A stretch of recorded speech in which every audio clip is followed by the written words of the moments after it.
नमस्कार. गेल्या 2 दिवसापासून वसई तालुक्यात फक्त एकच चर्चा चालू आहे, ती म्हणजे ईडी.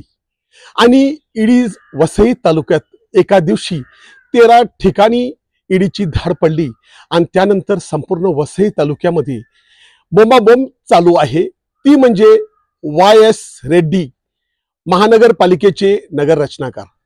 खरोखर एवढा मोठा भ्रष्टाचारी होता का? आज ह्या सर्व विषयावर चर्चा करण्यासाठी काँग्रेसचे वरिष्ठ नेते ॲडव्होकेट जिमी गोन्साल्विस यांच्याकडे आम्ही आलेलो आहोत. जिमी साहेब नमस्कार. नमस्कार. नमस्कार. जिमी साहेब, ही गोष्ट तुम्हाला कळाली तेव्हा तुमची पहिली प्रतिक्रिया काय असेल? ही गोष्ट कळाली नव्हती, म्हणजे ही गोष्ट माहितीच होती की ह्या सगळ्या गोष्टी होणार आहेत. कसं आहे की वसई महापालिका ही पहिल्यापासून बजबजपुरी आहे. आपण 29 गावाचा लढा त्याच्यामुळे लढतोच आहे. आणि ती जी ईडीची प्रेस नोट जी काल आली त्याच्यामध्ये त्यांनी लिहिलं की 13 ठिकाणी छापे मारले आणि रेड्डीला त्यांनी म्हणजे रेड्डीकडून त्यांनी हैदराबाद आणि वसई आणि मुंबईमधून काय तर 9 करोड आणि अप्रॉक्सिमेटली फिगर आणि काय सोने चांदी डायमंड काय तर त्यांनी हे केलेलं आहे, सीज केलेलं आहे. तर ह्याचा असा विषय आहे की रेड्डी सगळ्यात महत्त्वाचं म्हणजे त्यांनी ज्या प्रेस नोट ईडीने जी प्रेस नोट काढलेली आहे त्याच्यात दिलेलं आहे की नालासोपाऱ्यातल्या 41 ज्या इमारती ज्या आपण जेव्हा मागे घेतलेलं होतं इंटरव्ह्यू त्या संदर्भातली चौकशी करताना जी मीरा भाईंदर पोलीस स्टेशनमधून आयुक्तांनी जी पोलीस स्टेशनमध्ये तक्रारी झालेल्या आहेत, गुन्हे झालेले आहेत, त्याच्यावर ईडीने कॉग्निझन घेतलेलं आहे. याच्यामध्ये पहिलं लक्षात घ्या की याच्यामध्ये ईडीने सेपरेटमध्ये कोणतीही ECR फाईल केलेला नाही. पहिलं वसईतल्या जनतांनी हे पहिलं लक्षात घेण्याची वेळ आहे. जेव्हा असे 41 बिल्डिंगच्या इमारतीच्या या प्रकरणामध्ये मीरा भाईंदर आयुक्त कार्यालयाने अनेक गुन्हे दाखल केलेले होते, त्याच्यावर ईडीने समांतर तपास चालू केला. समांतर तपास चालू केल्यानंतर त्यांच्या असं लक्षात आलं की वसईमध्ये असे अनेक अनधिकृत बिल्डिंगा, इमारती शासकीय जमिनीवर, खाजगी जमिनीवर बांधलेल्या आहेत आणि त्याच्यामध्ये राजकीय लोक आणि महापालिकेचे अधिकारी यांचं साठलोट आहे. आणि काही विकासक, काही आर्किटेक्ट, काही बिल्डर आणि काही वसईतले दलाल यांचं नेक्सस आहे आणि त्या नेक्ससमधून ह्या सगळ्या गोष्टी होत आहेत. आणि 41 इमारती ज्या इल्लीगल इतक्या मोठ्या प्रमाणात झाल्या, तिथे इतक्या लोकांचं नुकसान झालेलं आहे. तेव्हा ईडीने जेव्हा तपास पुढे नेला, म्हणजे कालच्या त्यांच्या प्रेस नोटवरून मी सांगतोय, तेव्हा तपास पुढे नेल्यानंतर ते महापालिकेच्या अधिकाऱ्यापर्यंत पोहोचले. तसं बघितलं तर ह्या 41 इमारती ज्या अनधिकृत होत्या त्याचा आणि रेड्डीचा डायरेक्ट संबंध नाहीये, कारण रेड्डी हे टाउन प्लॅनर होते. त्यामुळे तिथे कोणत्याही परवानगी घेतलेल्या नव्हत्या. म्हणजे रेड्डी ह्याची सहीने तिथे एखादी फाईल झालेली आहे किंवा एखाद्या फाईलची रिव्हिजन झालेली आहे किंवा त्याची OCCC कॅन्सल झालेली आहे असा विषय नव्हता. आणि जे आयुक्त, महापालिकेचे उपायुक्त, आयुक्त किंवा संबंधित अधिकारी त्या एरियातले जे होते नालासोपाऱ्यातला, ते संबंधित अधिकारी तिथे जे रिस्पॉन्सिबल आहेत त्यांची इतकी लायकीच नाहीत ना, ते चिंदी चोर आहेत ना. मग ह्याच्यामध्ये कोण पकडलं जाईल तर रेड्डी, कारण रेड्डी इथे सगळ्यात जास्त कार्यकाळ असणारा महापालिका हे झाल्यापासून 2009 पासून, तर मला वाटतं रेड्डीने जास्त कार्यकाळ केलेला आहे. आणि त्याच्यात फक्त ते जगताप रायगडवाले होते, ते काय तर थोडक्या टायमासाठी आलेले. या दोघांची मारामारी होती. रेड्डी पण त्या धनंजयच्या केसमध्ये पकडलेले होते अँटी करप्शनच्या, तेव्हा गेल्यामुळे ते जगताप येऊन बसलेले, परत रेड्डी येऊन बसले. त्याच्याकडे सिडको होती प्लॅनिंग अथॉरिटी, तिथेही रेड्डी बसायचे. त्यामुळे ईडीच्या लक्षात आलं की इथे प्रचंड प्रमाणात बांधकाम झालेलं आहे, अनधिकृत बांधकाम आणि असं सगळं जे नियोजनामध्ये सगळा घोळ झालेला आहे आणि त्याच्यातून प्रचंड प्रमाणात पैसे ब्लॅक मध्ये निर्माण झालेला आहे. आणि इकडले वसई विरारच्या भागामध्ये तो प्रचंड प्रमाणात काळा पैसा आहे तो फिरत आहे. तर त्यामुळे त्यांनी रेड्डीला हे केलं. म्हणजे अजून त्याच्यात कोणतीही ईडीने ECR दाखल केलेली नाही. ईडीने फक्त त्यांना चौकशीसाठी समन्स दिल्याचं माझ्या म्हणजे प्रथमदर्शनी माहितीत आलेलं आहे की त्यांना 19 तारखेला बोलवलेलं आहे समन्स देऊन. आणि मीन वाईल त्यांनी हे रेड मारले आणि तिथे सगळं घबाड मिळालेलं आहे.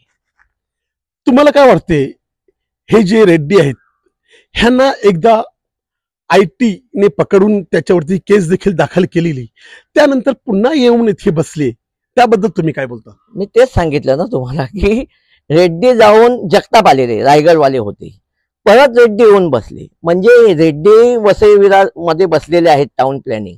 तिथे महाराष्ट्र राज्याचे जे मुख्यमंत्री आहेत, नगर विकास मंत्री आहेत, त्यांचा काही रोल नाही. रेड्डी सेंट्रल मधून येऊन बसलेले आहेत. सेंट्रलमध्ये जे भाजपाचे सरकार आहे त्यांच्या इन्फ्लुएन्सने रेड्डी येऊन त्याच पदावर बसलेले होते आणि त्या पदावर बसून रेड्डी इतक्या मोठ्या प्रमाणात भ्रष्टाचार करत आहे. आता जनरल कसं असतं की त्यांच्यावर ही जी कारवाई झालेली आहे ती prevention of money laundering act, ज्याला आपण PMLA ऍक्ट म्हणतो, 2002ला तो ऍक्ट गठीत झालेला आहे. 2003ला त्याच्यात थोडीशी अमेंडमेंट झालेली आहे आणि मनी लॉन्ड्रिंग मध्ये रेड्डीला समन्स बजावलेला आहे. मनी ईडीने त्याच्यामध्ये त्यांच्या प्रॉपर्टी आणि पैसे सीज केलेले आहेत. तर त्याच्यामुळे आपण समजून घ्या की रेड्डीकडे समजा 40 करोड रुपयाचा एवज मिळाला, तर 40 करोड रुपये, आता ईडी पुढे काय टाक्स आहे की 40 करोड रुपये हा रेड्डीकडे मिळाल्याचा टाक्स नाही. रेड्डीने 40 करोड रुपये जमवले तर त्या 40 करोड मध्ये वसईमध्ये 400 करोड रुपये जवळजवळ जमा झालेले आहेत. कारण ह्याला 40 करोड जी लाच दिलेली आहे त्याच्यातून लाच देणाऱ्या लोकांनी कमीत कमी 400 करोड रुपये जमा केले असतील. आता ईडी पुढची टाक्स जी आहे ते 400 करोड ज्यांच्याकडे आहेत त्या लोकांपर्यंत पोहोचणे हा ईडीचा पुढचा मोठा म्हणजे त्यांचा तपासाचा भाग असेल. त्याच्यामध्ये कसं, आता एखादी फाईल जेव्हा नगर विकास मधून जाते तेव्हा Reddy is not a final authority, तर आयुक्त हे त्याचे फायनल ऑथॉरिटी असतात. आता समजा पवार आयुक्त आहेत, ते आता 2-3 वर्षापासून आहेत. त्याच्या अगोदर लोखंडे होते, त्याच्या अगोदर मला वाटतं बोर्डे होते, त्याच्या अगोदर मला वाटतं गंगाधरण होते. तर असे 4-5-6 आयुक्त झालेले आहेत. या 4-5-6 आयुक्ताच्या कार्यकाळामध्ये रेड्डीने काम केलेलं आहे. तर त्यामुळे त्या आयुक्तावरही प्रश्न निर्माण होतोय. म्हणजे पुढच्या तपासात ईडी त्या आयुक्तांनाही बोलवतील अशी माझी अपेक्षा आहे. ती झाल्यानंतर जे आर्किटेक्ट असतात जे रेड्डीकडे जातात तर ते वसईतले जे आर्किटेक्ट आहेत ते त्यांच्या रडारवर असतील. आर्किटेक्ट झाल्यानंतर वसईचे महापौर जे आहेत ते काही बिल्डर आहेत ते पण त्यांच्या रडारवर असतील. काही नगरसेवक त्यांचे बिल्डर आहेत ते त्यांच्या रडारवर असतील. वसईत काही असे दलाल लोक झालेले आहेत जे 2000 पर्यंत वसईत पायी चालायचे, आज ते BMW गाडी घेऊन चालतात, विकासक झालेले आहेत, लोकांच्या जमिनी लुटलेल्या आहेत. रेड्डीने त्यांना मोठं केलेलं आहे. तर तेही आता ईडीच्या रडारवर येतील. आणि आता कसं आहे की तपास करायला काय अडचण नाहीये. आता लोक त्याच्यात ईडीचं आहे की 41 अनधिकृत बिल्डिंग मधला तपासामध्ये शोधून आलं. आता कसं आहे की त्या 41 बिल्डिंग ज्या बांधल्या त्याच्यात सीताराम गुप्ता व इतर यांनी जो मनी जनरेट केला, म्हणजे त्याच्यात समजा हजारो करोड जनरेट केले, ते कुठे त्यांनी टाकले, ते जे टाकलेले आहे आणि त्याच्यातून या रेड्डीला लाच दिलेली आहे त्याच्यातले 40 करोड रुपये. आता ईडीचं वसईत आगमन झालेलं आहे म्हणजे वसईचं इलेक्शन जवळ आलेलं आहे असं तुम्ही राजकीय मंडळी समजते का? नाही, हे बघा, हे 41 मध्ये ईडीने पॅरेलल हे केलेला आहे. हा तर विषय जुना होता आणि याच्यात राजकारण जोडायचा काही विषय येत नाही. तर माझं म्हणणं कसं आहे, आता भाजपाचे राजन नाईक आहेत, आमदार आहेत, त्यांचा पण पेट्रोल पंप आहे नालासोपात, त्यांनी पण काही इमारती बांधल्या असतील, तर त्याला रेड्डीने परवानगी दिली असेल ना. त्यामुळे राजन नाईकची इन्क्वायरी होईल ना. म्हणजे भाजप असले समजा ईडी रेड्डीने ज्यांना परमिशन दिलेले आहेत त्याच्यात सगळे इन्व्हॉल्व आहेत, म्हणजे याच्यातून कोण सुटणार नाही. आता माझं व्यक्तिगत जर याच्यात जर इन्व्हॉल्वमेंट असायची कारण असेल तर मी तुम्हाला सांगतो की बसेन कॅथलिक बँकेने, मी बँकेचा सभासद आहे, आणि बसेन कॅथलिक बँकेने सांडोळमध्ये, मौजे सांडोळमध्ये इलिगल जागा खरेदी केलेली होती सरकार आयुक्ताच्या परवानगी शिवाय. आणि त्या जागेला हितेंद्र ठाकूरच्या प्रेशर खाली रेड्डी आणि पवारनी त्या जागेला इमारत बांधकाम परवानगी दिलेली होती. ती रेसिडेन्शियल जागा होती, त्याच्यात कमर्शियल ऍक्टिव्हिटी करण्यासाठी त्यांनी, आणि कोणतेही प्रकारचे कायदेशीर पेपर त्यांनी तपासले नव्हते. ऍक्च्युअली बँक जी आहे ती कमर्शियल एंटायटेल आहे, तर तिथे कमर्शियल बिल्डिंग होती. तर आणि रेसिडेन्शियल बिल्डिंग प्लॉटवर कमर्शियल देण्याचा महापालिकेला अधिकार नाही. तो ईपी तिथे मुख्यमंत्र्याकडे चेंज करायला लागतो. पण ह्या लोकांनी त्या DCRच्या रूल प्रमाणे सगळे लाभे धनानून टाकलेले होते. मला जेव्हा समजलं परमिशन दिले तेव्हा मी जाऊन स्थगिती, त्याच्यावर ऑब्जेक्शन घेतलेलं होतं, माझ्यामुळे त्याच्यावर स्थगिती आलेली होती. मग ह्या लोकांनी जाऊन तिथे काही पैसे वगैरे देऊन तो खड्डा खणल्यामुळे बाजूच्या इमारतीवाल्यांनी सांगितलं आमची इमारत पडली तर आम्ही महापालिका आणि बँकेला जबाबदार धरू, म्हणून रेड्डीने, म्हणजे अख्ख्या जगातली ही पहिली परमिशन असेल जी अटी शर्तीवर दिलेली होती. फक्त ती नुसती परमिशन दिली का, तर त्याच्यात बँकेकडून किती पैसे घेतले, या 40 करोड मध्ये बँकेच्या संचालकाकडून रेड्डीने किती पैसे घेतले ते आता ईडीला तपासायला लागेल ना. आमच्या सभासदांना 99,000 सभासदांना पण माहित पडायला पाहिजे ना की या 40 करोड मध्ये आपल्या बँकेचे किती पैसे गेलेले आहेत लाचेच्या स्वरूपात आणि कोणत्या संचालकांनी दिलेले आहेत. ते सगळं आता येणाऱ्या काळात सगळं पुढे येईल ना. म्हणजे हे तुम्हाला मी एक जनरल उदाहरण दिलं. तसं रेड्डीने वसईमध्ये जिथे जिथे सीसी दिल्या, स्थगिती केल्या, ते स्थगिती उठवल्या, ओसी दिल्या, आणि हे चिंदीचोर लोक नाही आहेत, पण याच्यात जे करोडो रुपये ज्यांनी कमावलेले आहेत, मला वाटतं ईडी आहे तर 5 करोडच्या वरच ते प्रकरण तपासतील. तर येणाऱ्या काळात कोणत्याही पक्षाचा माणूस असो तो त्याच्यात अटकणार नाही. तुम्हाला आता हे जेव्हा प्रकरण माहीत पडलं तर तुम्ही देखील आता काही ईडी पुढे काही तुमचे वसईचे काही प्रकरण आहेत ते तुम्ही सादर करणार आहात का? करणार आहे ना, सांगितलं ना मी. बँकेचं फर्स्ट प्रकरण सांगितलं. पामचं चालू आहे. पामचं इन्फ्रास्ट्रक्चर म्हणजे ते सनटेकचं चालू आहे. ते कसं काय रेड्डीने दिलंय ते आपण पाहणार आहोत. इथे पामचं जे आहे ते बघणार आहोत.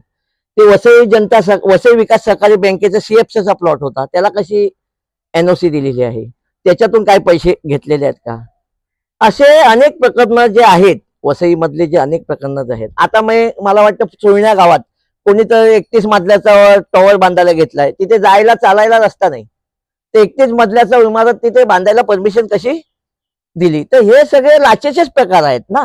तर त्यामुळे ज्यांच्याकडून लाच घेतलेली आहे ती सगळी आता पुढचे ईडी बघा कसं असतं, जनतेने समजून घ्या. ईडी म्हणजे काय पोलीस डिपार्टमेंट नाहीये. पोलिसांकडे इतर कामं असतात. कोणी मारामारी केली, कोणी डोकं फोडलं, कोणी रेप केलं, कोणी हे केलं, कुठे राजकीय आलं, कुठे आलं, त्यांच्याकडे खूप कामं असतात. ईडीकडे फक्त एकच काम असते की इलिगल मनी लॉन्ड्रिंग कुठून आली, मनी हे पैशाचं प्लांट आहे हे राजकारणातून किंवा इलिगल गोष्टीतून कसं जनरेट होते आणि ते कुठे लागते. त्यामुळे वसईमध्ये गेल्या 20 वर्षात हे महापालिकेच्या नावाखाली जी हा पैसा जनरेट झालेला आहे आणि वसईमध्ये so called politician, so called सामाजिक संस्थेवाले आणि सो कॉल्ड प्रतिष्ठित लोक जे गेल्या 10-20 वर्षात तयार झालेले आहेत, सगळ्यांची नंबर आता ईडीने लावणार आहे. रेड्डी हा याच्यातला फक्त एक पहिला गिनीपिग आहे.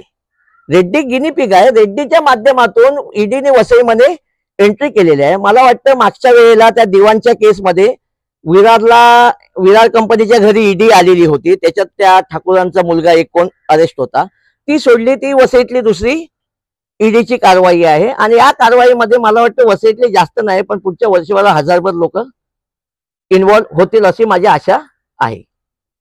तर आपण ऐकलं जिमी गोन्साल्विस यांचं स्पष्ट म्हणणं आहे की वसईमध्ये ईडी आलेली आहे आणि ईडी वसईतील जे काही भ्रष्ट अधिकारी, भ्रष्ट सामाजिक नेते किंवा ज्या कोणी भ्रष्टाचार केलेला आहे, मोठ्या प्रमाणात भ्रष्टाचार करून देखील आज ते आपल्या वेगळ्याच तुऱ्यामध्ये वावरत आहेत, त्यांच्या सर्वांची येत्या काही दिवसात चौकशी होणार हे नक्की आहे. वसई लाईव्ह न्यूजसाठी दिलीप डाबरेसह अब्दुल कलाम, नमस्कार.